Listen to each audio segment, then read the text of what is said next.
Bueno, voy a hacer un comentario de los capítulos del segundo al último, al quinto, del libro de George Agamben,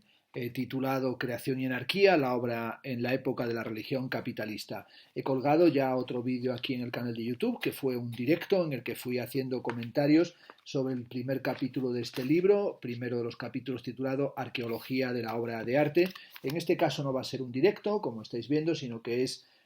un vídeo que he grabado. Me sitúo en la página 27, en el comienzo del segundo capítulo, que se titula ¿Qué es el acto de creación? Bueno, Agamben nos recuerda que este capítulo o esta conferencia se remite a otra que impartió en marzo de 1987 el pensador Gilles Deleuze, que tituló también ¿Qué es el acto de creación? Ahí Deleuze señalaba que el acto de creación es un acto de resistir, sea esto resistir a la muerte, pero también resistir al paradigma de la información a través del cual se ejerce lo que llamaba Deleuze el poder en las sociedades de control, que es algo que establecía Deleuze en su diálogo con el texto Vigilar y Castigar de Michel Foucault, avanzando más allá de la cuestión de la sociedad disciplinaria. Por otro lado, en su abecedario, Deleuze nos advierte que para él resistir es algo más que el significado corriente de oponerse a una fuerza o amenaza exterior. En su abecedario, Deleuze advierte que la palabra resistencia agrega, a propósito de la obra de arte, un significado que sería el de liberar una potencia de vida que habría sido aprisionada u ofendida. También aquí nos recuerda a Agamben, al respecto de estas consideraciones deleuzianas, falta una verdadera definición del acto de creación como acto de resistencia. Lo que va a hacer en este texto, en esta conferencia Agamben, es continuar o desarrollar las nociones que propone Deleuze, pero sobre todo en cierto sentido pensar lo impensado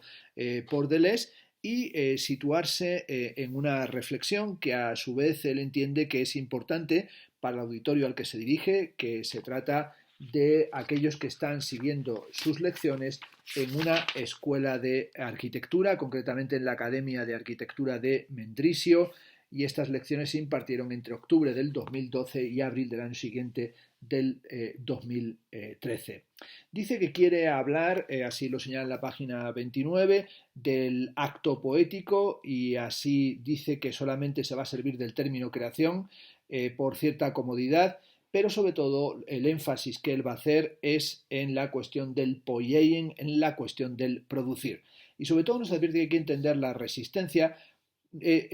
como una oposición a una fuerza externa, pero que esto no es suficiente para una comprensión del acto de creación. En el proyecto del prefacio a las observaciones filosóficas, Ludwig Wittgenstein observó cómo tener que resistir a la presión y a las fricciones que una época de incultura opone a la creación conduce, según Wittgenstein, a la dispersión y a la fragmentación de las fuerzas del individuo.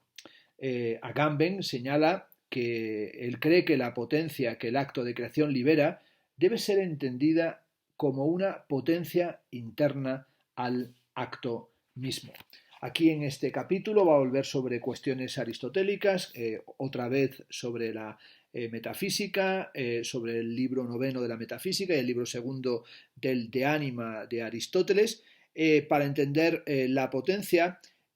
no en el sentido genérico, sino como aquella que compete a quien ya ha adquirido el arte de saber que le corresponde. Aristóteles llama esta potencia exis o eco, es decir, el hábito, la posesión de una capacidad, esto es la potencia también como habilidad. El arquitecto, señala de la mano de Aristóteles Agamben, es potente en la medida en que puede no construir. La potencia, concluye de esta cuestión aristotélica Agamben, es una suspensión del acto.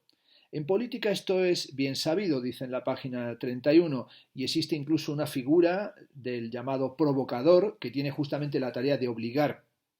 a quien tiene el poder a ejercerlo o ponerlo en acto.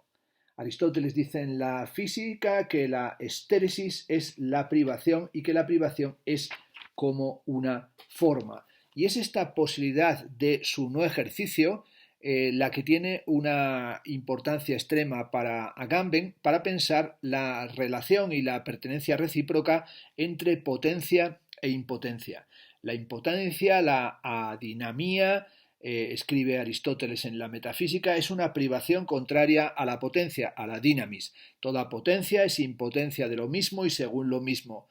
Adinamia, impotencia, según Aristóteles, no significa aquí ausencia de toda potencia, sino potencia de no, es decir, una potencia en la que no se pasa todavía al acto. En la potencia, la sensación es constitutivamente anestesia, y ahí está la cuestión del pensamiento y del pensamiento en relación con el no pensamiento y la cuestión que analizan en la primera de las lecciones de la obra y también de la inoperosidad o de la inoperatividad. Podemos decir que el ser humano, y es una cuestión sobre la que va a estar tratando en todas las lecciones, es el viviente que existe de modo eminente en la dimensión de la potencia, del poder, pero también del poder no. Es decir, toda potencia humana es al mismo tiempo y desde su origen impotencia. Todo poder ser o poder hacer está para el ser humano constitutivamente en relación con su propia privación. El artista sería, según Agamben, no aquel que posee una potencia de crear, que decide lo que va a crear, sino que en realidad el artista sería aquel que tiene una potencia que es constitutivamente impotencia o potencia del no. Y sobre todo una especie de potencia del no tocar o potencia del no hacer. Bueno, en esta cuestión de una potencia que se sustrae, una potencia que se refrena, una potencia que no se resuelve en la forma de obra, late todas las cuestiones de Agamben que se encuentran en su reflexión sobre la comunidad desobrada o la comunidad inoperante o la comunidad impotente, entendiendo la impotencia en una dimensión que no es una dimensión frustrante, sino en un querer no hacer o en un poder que en cierta medida se resiste a su formulación, a su focalización, a su concreción en un fin final que sería una objetualización. Tengo aquí delante mío, y os lo muestro, la que fue tal vez una de las últimas entrevistas que concediera Nacho Criado. En el titular dice: para crear mis obras cuestiono la realidad cotidiana y las configuro. Y Nacho, por ejemplo, era uno de esos artistas que para él el poder del no hacer era la forma principal de la posibilidad artística, es decir, esa idea de convertir también la actitud de cuestionamiento del paso de la idea al acto en el propio proceso artístico y en la propia resolución y en aquello que se torna fundamentalmente interesante para alguien que no quería repletar el mundo de cosas, es decir, hacer una cosa más por el puro hecho de seguir presentando objetos a un mundo que está absolutamente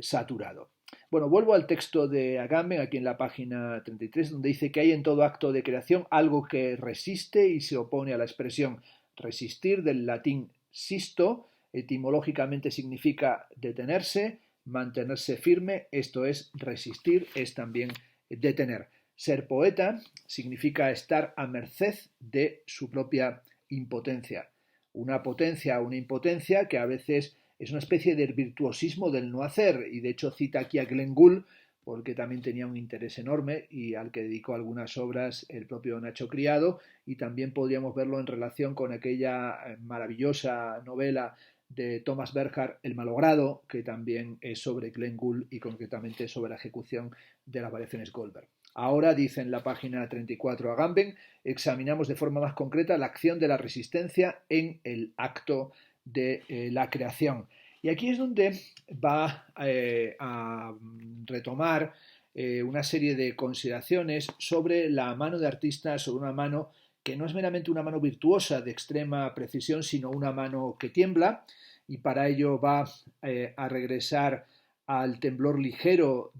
o el temblor imperceptible en la mano como marca distintiva del estilo, tal y como lo entendiera Henri Faucillon, pero también va a regresar a Dante para hablarnos del carácter dual de la creación artística, cuando dice Dante que el artista que ha el hábito del arte, aman que trema, el artista que tiene el hábito del arte, tiene una mano que tiembla. Esta dimensión de una mano que tiembla sería, por tanto, la de algo que no se resuelve en precisión de la ejecución, sino en realidad en algo que nos habla de una dimensión de reticencia, de impotencia o de una impotencia incluso deseada.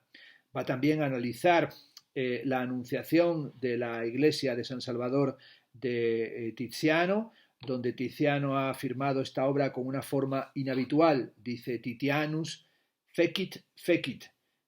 Tiziano la hizo y la rehizo. Y esta dimensión de hacerlo y de rehacerlo sería una dimensión de perpetuo inacabamiento o de ese temblor que sería la impotencia de la mano que acaso pareciera que lo puede todo.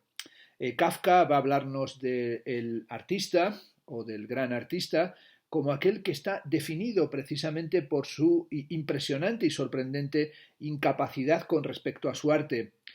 Así, por ejemplo, aparece la figura en Kafka del gran nadador y dice Kafka, aunque ostento un récord mundial, si se me pregunta cómo lo he conquistado, no sabría responder de manera satisfactoria, porque en realidad no sé nadar. Siempre he querido aprender, pero nunca he tenido la ocasión. Es algo que también sucede en El artista del hambre, que en realidad no podía comer,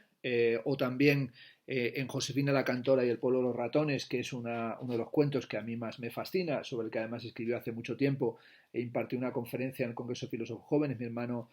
Javier Castro, y ahí nos habla de cómo Josefina, la ratita, canta con su impotencia de cantar, como el gran nadador nada con su incapacidad para nadar. Es el poder de la propia impotencia. Y aquí aludirá a las meninas, que es, según dice Agamben en una brillante sugerencia, una obra en la que está la suspensión de la potencia, que no representa solo su objeto, sino que presenta junto a la potencia del arte en la dimensión por el cual ha sido pintado. Así, y en esta cosa estoy de acuerdo con Agamben en esta lección, la gran poesía no dice solo lo que dice, sino el hecho de lo que está diciendo. Esto es la potencia y la impotencia de decirlo. Y la pintura es suspensión y exposición de la mirada, así como la poesía es suspensión y exposición de la lengua. Y es esta dimensión de potencia e impotencia, esta dimensión de una poética o incluso una política de la inoperosidad o de la inoperatividad, la que va a subrayar a Agamben, sobre todo insistiendo en la idea del ser humano como un viviente sin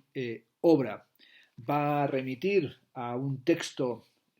a un opúsculo del profesor Louis Volk, profesor de anatomía de la Universidad de Ámsterdam, que se titula El problema de la antropogénesis, de 1926, que es un texto que yo desconocía completamente, según el cual en él dice Volk que el ser humano no desciende de un primate adulto, sino de un feto de primate que adquirió la capacidad para reproducirse. Es decir, el ser humano es un cachorro de mono que se constituyó en una especie autónoma. El humano se mantiene, por tanto, como un ser en potencia, capaz de adaptarse a todos los entornos, a todas las comidas, a todas las actividades, sin agotarse y definirse por ninguna de ellas. Este recurso, como hace en otras ocasiones Agamben, a materiales realmente pues, muy marginales en la historia del desarrollo del pensamiento o de la ciencia o de la mística, le va a llevar también a aproximarse en esta conferencia al campo de las artes, en este caso al opúsculo de Casimir Malevich, titulado La pereza como verdad inalienable del hombre, en el que va a hablar de cómo la pereza o la inoperosidad es la virtud más alta de todas las formas de la humanidad, que en el fondo late en este texto algo del derecho a la pereza de Paul Lafargue, en el que Lafargue se confronta con todas las dinámicas de defensa del trabajo para hablar de cómo hay que estar contra el trabajo y cómo sobre todo contra la determinación que nos atrapa y nos oprime del objeto, la dimensión del trabajo y del negocio para defender solamente la ociosidad. También va a recurrir a Agamben al final de esta conferencia a Spinoza, a Baruch Spinoza, concretamente a su tan citada Ética, para señalar cómo Spinoza emplea un concepto que le parece a Agamben útil para comprender de aquello de lo que estamos hablando, que sería la idea de la aquiescencia in se ipso, una alegría, dice Spinoza, que nace de la consideración de que el ser humano se contempla a sí mismo y a su potencia de obrar. contemplación de la inoperosidad, contemplación de la ociosidad, como algo que tendría un vector de ser, en cierta medida, algo fundamental en el propio proceso de la antropogénesis, pero sobre todo una ausencia de obra, una ausencia de obra tanto en el arte como en aquello que llamamos política, entendiendo que política y arte, dice en la página 46, no son tareas ni simplemente obras, sino que nombran más bien la dimensión en la cual las operaciones lingüísticas y corpóreas, materiales, inmateriales, biológicas y sociales son desactivadas y contempladas como tales. El modelo por excelencia de la operación de esta poética de la inoperosidad, así lo traducen en esta versión en Adriana Hidalgo, consiste en volver inoperosas todas las obras humanas, y esto donde se hace es en la poesía. Y lo que la poesía realiza para la potencia de decir, la política y la filosofía, concluye Agamben, deben realizarlo para la potencia del obrar. Volviendo inoperosas las operaciones económicas y sociales, aquellas muestran qué puede el cuerpo humano y lo abren a un nuevo posible uso. Spinoza definió la esencia de cada cosa como el deseo, el conatus de perseverar en su propio ser. Sin duda, termina la conferencia, cada cosa desea y se esfuerza por perseverar en su ser, pero a su vez se resiste a ese deseo, al menos por un instante, lo vuelve inoperoso, inoperante y lo contempla. Se trata una vez más de una resistencia interna al deseo, de una inoperosidad interna a la operación, pero sólo ella confiere al conatus su justicia y su verdad. En una palabra, y al menos en el arte, el elemento decisivo sería este elemento poético, y aquí se encontraría su gracia. Bueno, hay que decir que es un capítulo, es una lección que me pareció mucho más interesante que la primera, la de la arqueología de la obra de arte, pero también, francamente, insuficiente, ¿no? Porque nos está hablando de toda esta dimensión del arte, de la estética, de la filosofía, de la política, de la resistencia, sin que veamos que sea otra cosa que una resistencia que podría ser hasta interpretada en clave psicoanalítica. Es una especie de refreno o de una autocontención, pero también de una autocontención que tiene algo incluso de sublimación de la propia impotencia o de defensa de una impotencia, que es ese poder no, que en muchos momentos puede hacerlo aquel quien tiene el poder, para entender que en su poder no tiene que ver con la exclusión, sino incluso puede colocarse en la dimensión del cinismo. Es decir, yo tengo el poder de no participar, pero un poder de no participar y un poder de ser inoperante o de entregarme incluso a la ociosidad en el momento en el que, en tanto que funcionario del Estado, esto es profesor universitario, yo no dejo de percibir mi salario durante las vacaciones veraniegas, pero aquellos que necesitan estar en una dimensión constante de búsqueda del dinero, del trabajo, es decir, que están en la absoluta precarización, me parece que todas estas resistencias de carácter aristotélico metafísico espinosiano que nos propone aquí Agamben, pues se le tornan no solamente insustanciales, sino que pueden ser, como digo, el paradigma de una forma del cinismo político. Por otra parte, aquí podemos decir que, apoyándose en las nociones de resistencia, que en el caso de Deleuze tienen que ver también con la resistencia, en tanto que resistencia al arte devenido meramente comunicación o información, queda también en la posición de Deleuze francamente o sumamente desdibujada. Agamben pretende que piensa lo impensado de Deleuze, pero yo creo que en realidad, tratando de conducirnos, como va a hacer en estas lecciones, más adelante lo veremos, hacia Barleby o hasta una especie de alusión a que el gran ejemplo de este poder que se resuelve en una mano que tiembla, o también una forma de la resistencia o la oposición, sería la famosa fórmula del I would prefer not to, el preferiría no hacerlo. Esta suerte de estética, política o filosofía barleviana me parece que tiene cada vez menos posibilidades de ser justificada. Es decir, me parece que puede ser una posición de repliegue y una posición bunkerizada y una posición, pues francamente casi, digamos, estoica, de resistencia a los embates y a la conflictividad del mundo, para estar instalado en lo que llamaba Lucrecio en el de Rerum Natura, los altos templos del saber. Por lo tanto, me parece que aquí esta resistencia de la que habla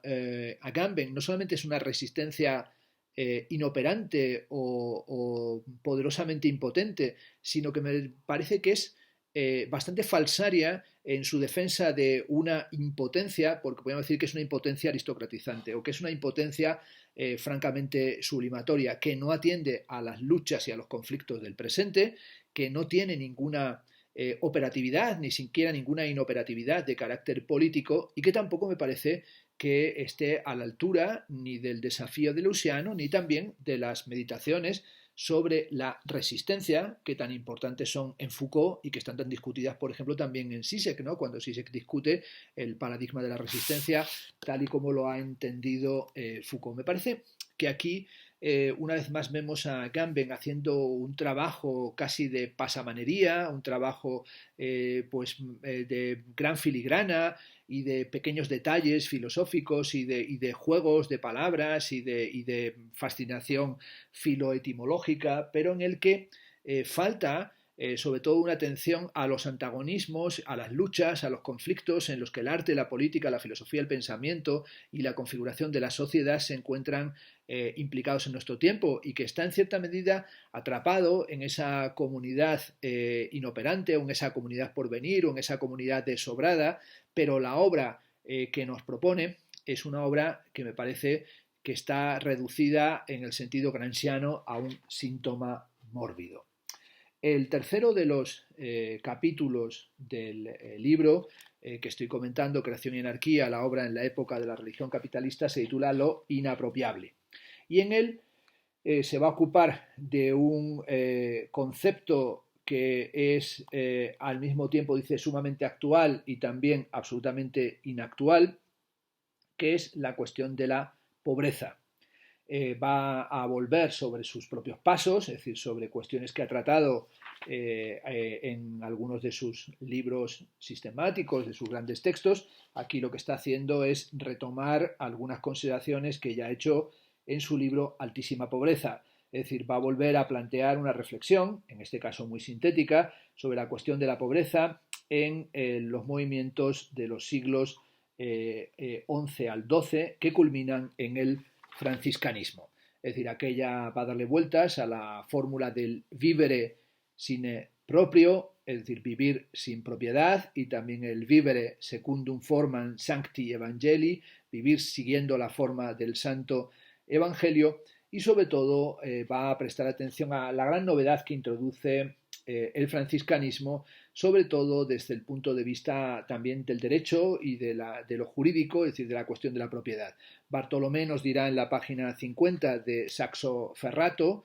dirá acerca de los franciscanos lo siguiente: tan grande era su novitas vitae, novedad de vivir, que el corpus iuris, el cuerpo del derecho, no podía aplicarse a ella.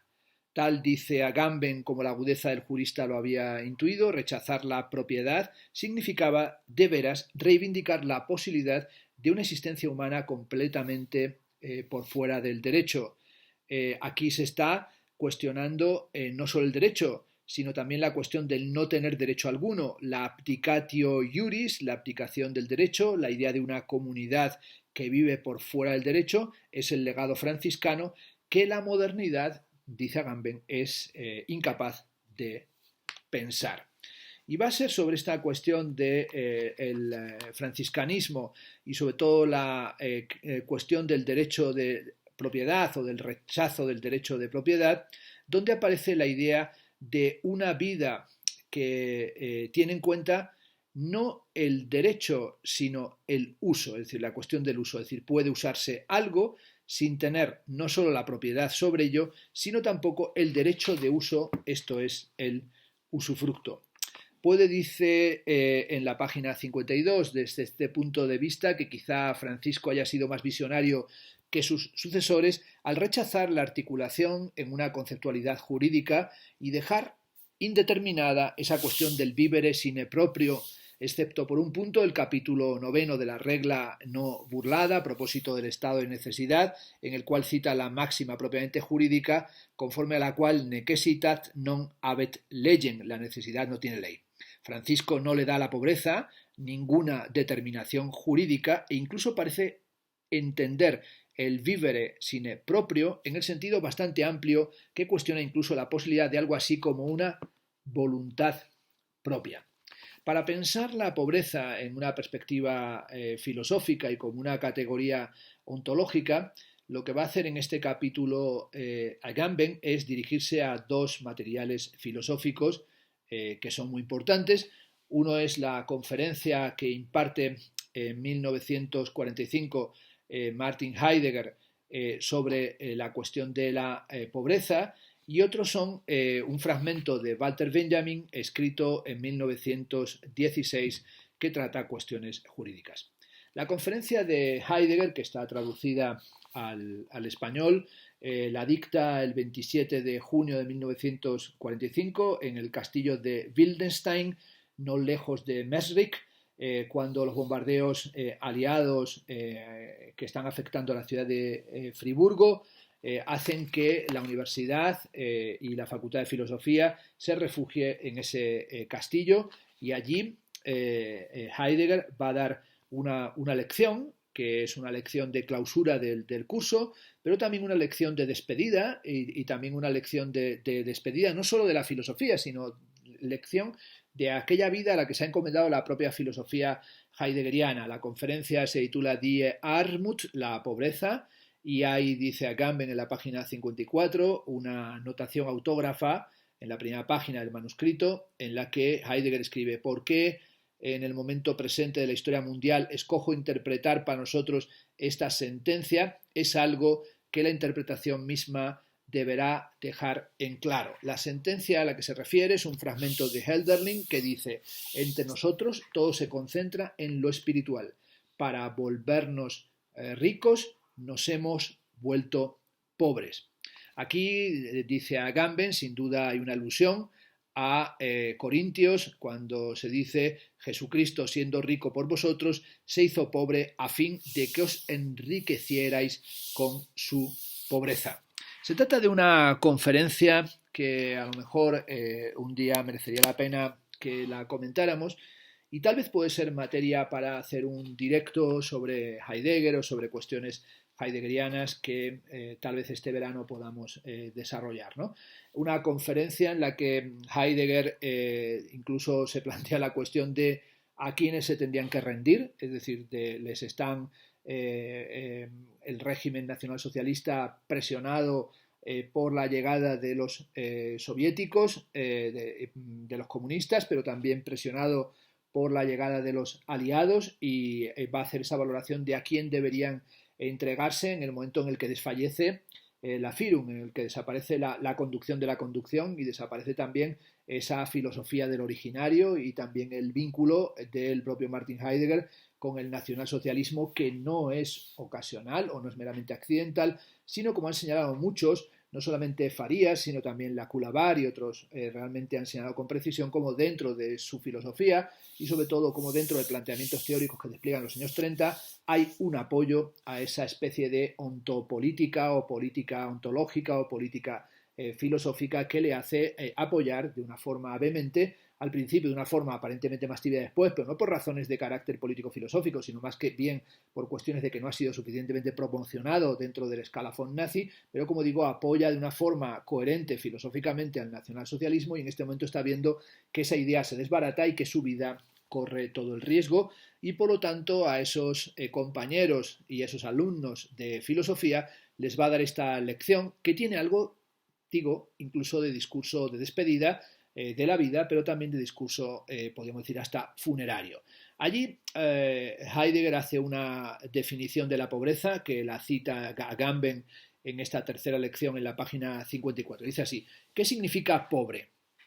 ¿En qué consiste la esencia de la pobreza? ¿Qué significa rico?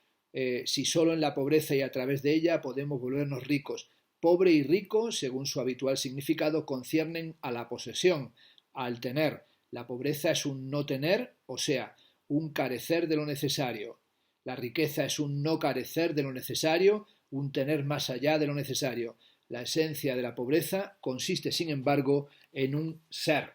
Ser verdaderamente pobre significa ser de modo tal que no carezcamos de algo excepto de lo no necesario.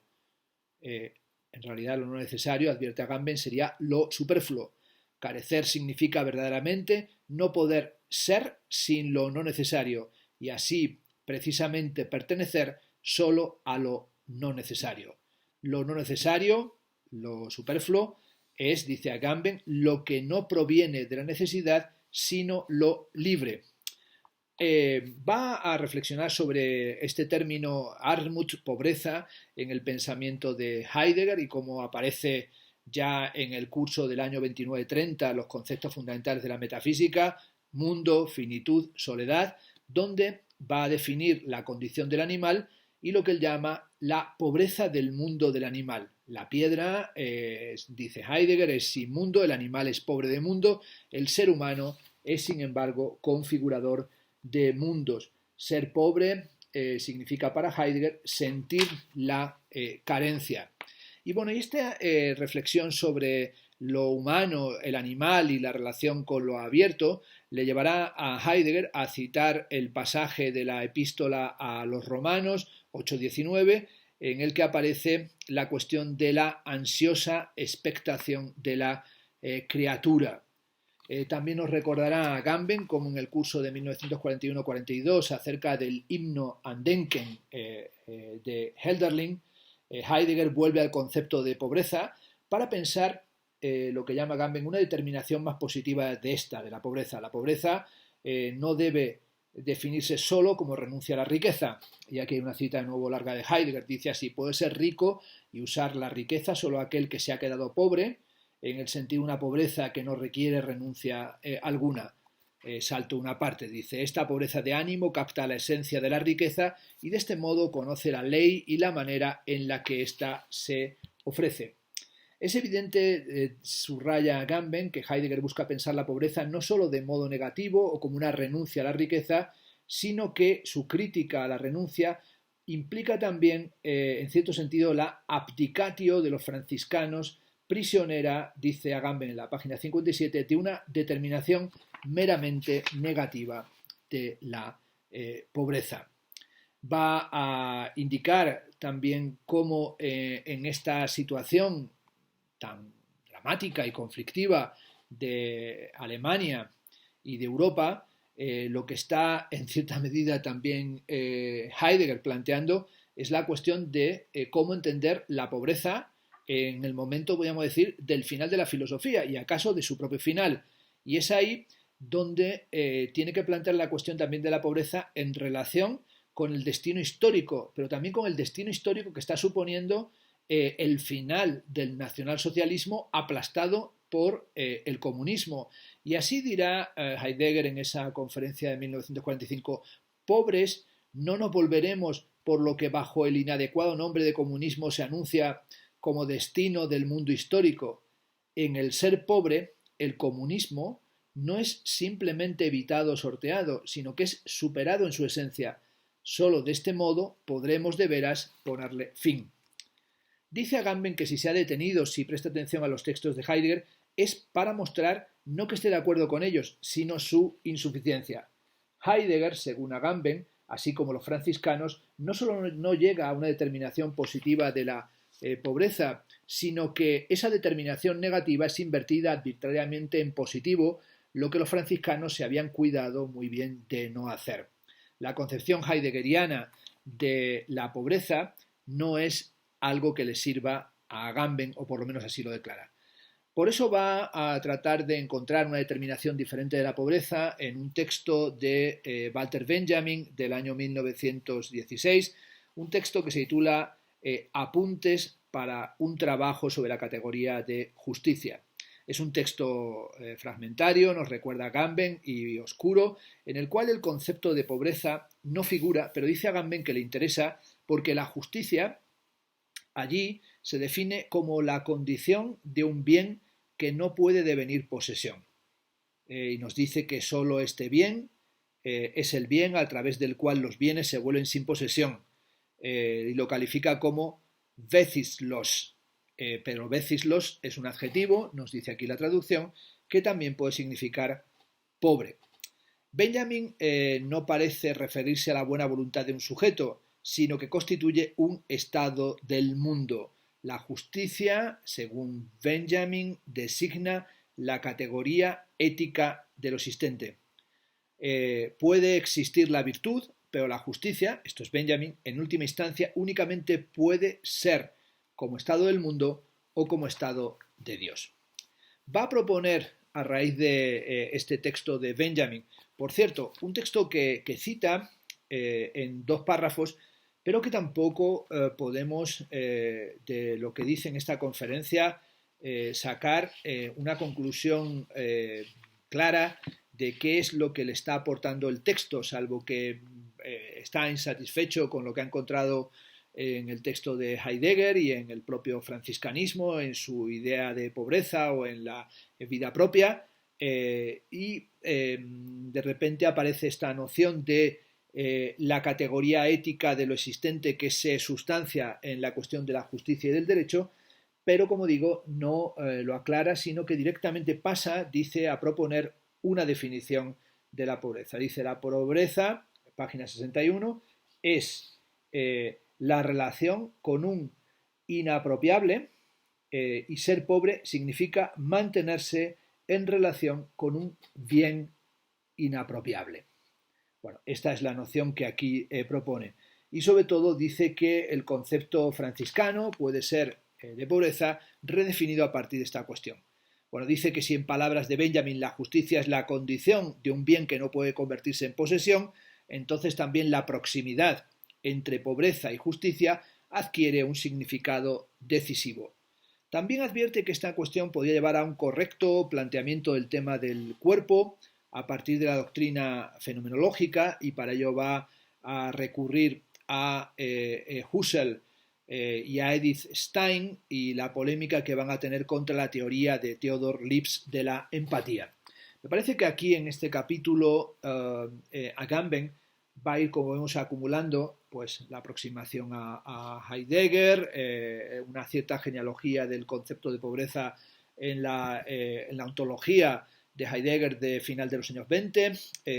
va también a acercarse mínimamente a la cuestión de la ética y el derecho en el joven Benjamin, y de repente se mete aquí en esta discusión sobre la fenomenología, y lo que se ve, y también está tratando la cuestión del franciscanismo, como da la impresión de que Agamben está dando, podemos llamarlo, palos de ciego, o tratando de buscar una aproximación a la pobreza, pero no acaba de quedar muy claro cómo lo quiere hacer. Bueno, aquí va a tratar la cuestión de la presentificación y también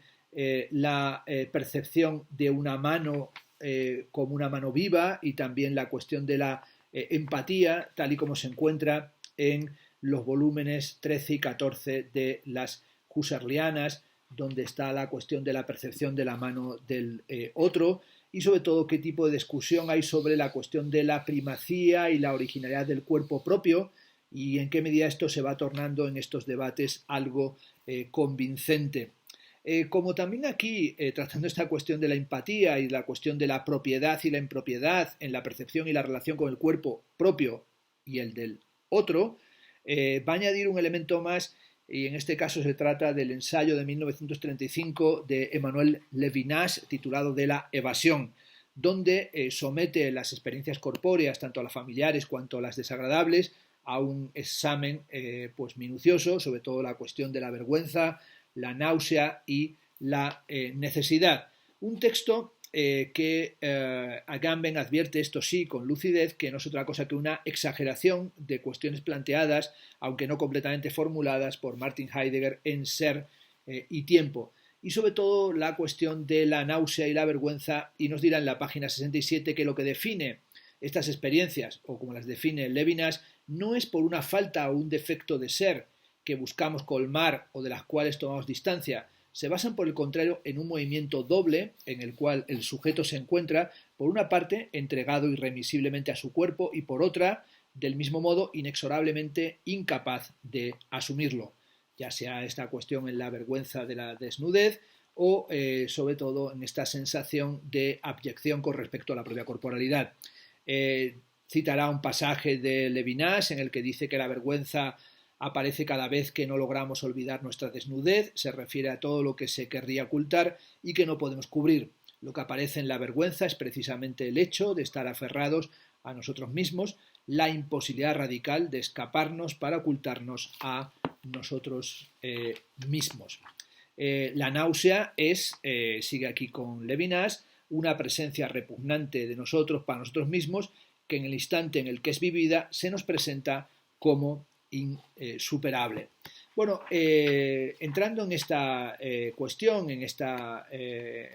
conferencia, tratará también la cuestión de la intimidad y de la intimidad también en relación con estas experiencias existenciales desagradables, y también la idea de la constitución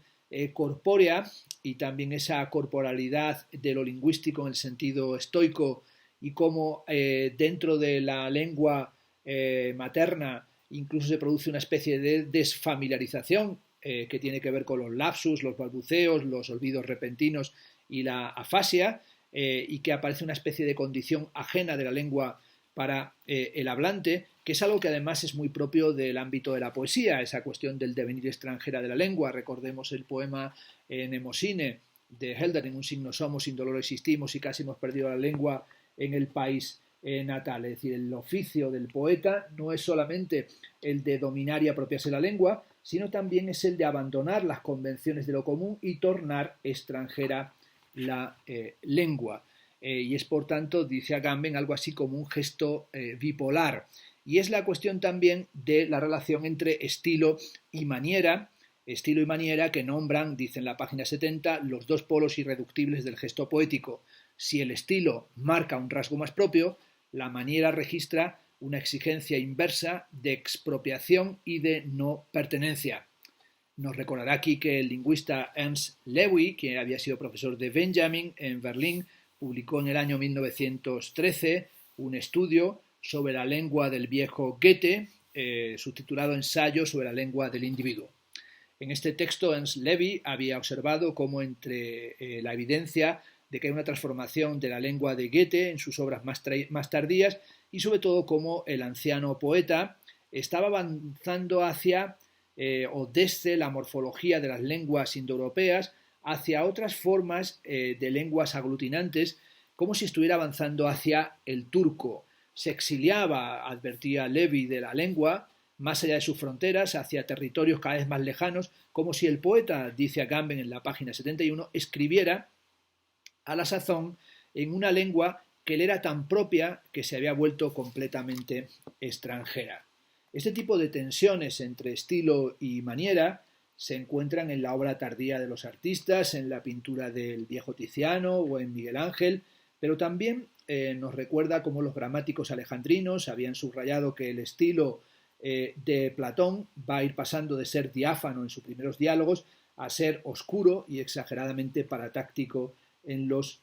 últimos. Y sobre todo cómo esta dimensión de la relación entre estilo y maniera pues llevaría también a plantear la cuestión de ese concepto de maniera, que se refiere con mayor rigor a un proceso bipolar. Es al mismo tiempo la excesiva, dice, adhesión a un uso o a un modelo, a unos estereotipos y a unas repeticiones, cuanto la imposibilidad de identificarse en verdad con él, ya sea en su condición de extravagancia o de unicidad. De este modo, dice en la página 72, en la historia del arte, el manierismo presupone el conocimiento de un estilo que se quiere seguir a toda costa y que en cambio se trata de evitar más o menos inconscientemente a través de su exageración. En psiquiatría, la patología del manierista se manifiesta a través de gestos y comportamientos extraños e inexplicables, y por otra parte en la voluntad de ganar por los mismos medios un terreno propio y de identidad. La maniera es así entendida por Agamben como una desapropiación apropiadora, un presentirse o un recordarse en lo impropio. Aparece de nuevo esta idea de inoperancia o también de impropiedad. Y la dimensión de la impropiedad, dice, sobre todo se podía hacer si se piensa en algo como sería el paisaje, y sobre todo en el intento de definirlo y de pensar sus aporías.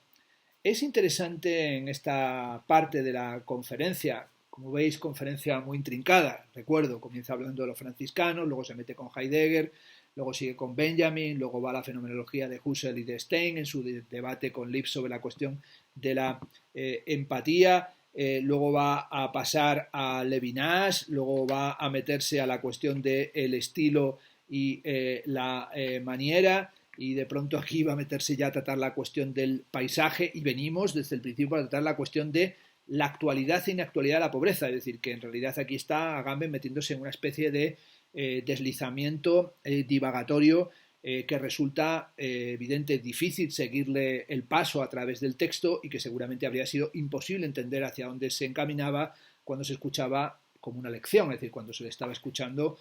como un alumno allí en la Escuela de Arquitectura, cuando impartió estas lecciones a final del 2012, comienzo del 2013. Y dice que en esta página 73 que con frecuencia se ha repetido que la primera aparición de una sensibilidad del paisaje es la carta de Petrarca en su ascensión al Mont Ventoux, donde está conducido a la notable altura por el solo deseo de observar, y sobre todo esa idea de que la pintura de paisaje habría sido ignorada en la antigüedad. Y sobre todo dice Agamben que esto es un lugar común y que realmente es absurdo que tal cosa haya sucedido así. Es decir, la pintura de paisaje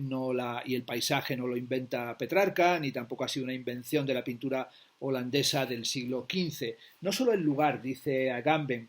de la carta de Petrarca son ficticios, sino la cita de San Agustín, que Petrarca introduce, da también alguna posibilidad para que pensemos que estaba hablando de una sensación, una experiencia del paisaje que preexiste a la propia extensión al Mont Ventoux. Dice que quiere resistirse a la cupiditas videndi, es decir, al deseo de observar, lo cual hace suponer que ya en el siglo de Petrarca había personas que amaban contemplar el paisaje, y sobre todo, como se dice ahí, viajan los hombres para admirar la altura de los montes, las enormes olas del mar, los amplísimos cursos de los ríos. La página 74, Agamben dirá que numerosos pasajes testimonian una auténtica pasión de los antiguos por la contemplación desde lo alto, como sucede en Plinio, que dice magnam capies voluptatem, obtendrás un gran placer si vieres las regiones desde el monte. Los etnólogos, nos dice también esa página 74, han encontrado en el reino animal pues una serie de animales, como serían las cabras, las vicuñas, los felinos y los primates, que se encaraman en lugares elevados para contemplar sin razón alguna el paisaje circundante. En la pintura, no solo los frescos pompeyanos, sino también las fuentes muestran que los griegos y los romanos conocían la pintura paisajística, a la que llamaban topiografía o escenografía, esquenografía, y se han consembrado además los nombres de paisajistas como Ludius y Serapio. El paisaje, advierte Agamben, es pues un fenómeno que atañe en modo esencial al ser humano y acaso al viviente como tal, y sin embargo parece escapar a toda definición. Solo mediante una consideración filosófica podrá eventualmente revelar su verdad. Y vuelve aquí a Heidegger y de nuevo a los conceptos fundamentales de la metafísica, mundo, finitud y soledad, donde Heidegger busca definir la estructura fundamental del humano como un pasaje desde, así lo califica, la pobreza del mundo, del animal, hacia el ser en el mundo que define el Serai, el Dasein. Esto se encuentra, dice Agamben, en la línea de los trabajos de Jakob von Uskul y de otros zoólogos que han descrito esta cuestión de la relación del animal con su ambiente, es decir, la cuestión ya advertida de que el animal es pobre de mundo. Y es esta cuestión del animal como aquel que está abierto a sus desinhibidores, algo que va a tomar en consideración aquí Agamben para señalar que el operador metafísico en el que se actualiza el pasaje desde la pobreza del mundo del animal hacia el mundo humano es, en el fondo, la cuestión del aburrimiento profundo, aburrimiento en el cual precisamente la clausura del ambiente animal se experimenta como tal. Sabemos de sobra cómo Heidegger meditó, reflexionó sobre el aburrimiento profundo como una suerte de parodia extrema del aturdimiento animal, y el ser humano, al aburrirse, es entregado a algo que se le sustrae, exactamente como el animal en su aturdimiento. El aburrimiento es el signo también del humano, es decir, el hombre es el animal que se aburre, y a lo mejor en ese aburrimiento se encuentra su pobreza y su riqueza. El ser, dice en la página 78, desde el inicio, está atravesado por la nada y el mundo está constitutivamente marcado por la negatividad y el extrañamiento. Aquí en la nota a pie de página los traductores advierten que se están refiriendo a la palabra espasamento, que es una palabra que se puede traducir como extrañamiento, pero también como desambientación, deshabituación o como espaciamiento, es decir, como ese expandirse del propio espacio, ese abrirse del espacio. Cuando miramos, dice en esta página 78, un paisaje, ciertamente vemos lo abierto. Bueno, Agamben dedicó un libro entero a esta cuestión de lo abierto. Contemplamos el mundo con todos los elementos que lo componen, las fuentes antiguas, enumeran todos estos asuntos, los bosques, las colinas, los espejos de aguas, las aldeas, los promontorios, los torrentes, los canales, los rebaños, los pastores, la caza, la vendimia. El ser en tat de paisaje, en estado de paisaje, está suspendido y vuelto inoperoso, y el mundo devenido perfectamente inapropiable, vas, por así decirlo, más allá del ser y de la nada. Ya no el animal ni humano quien contempla el paisaje es únicamente paisaje. Si el mundo era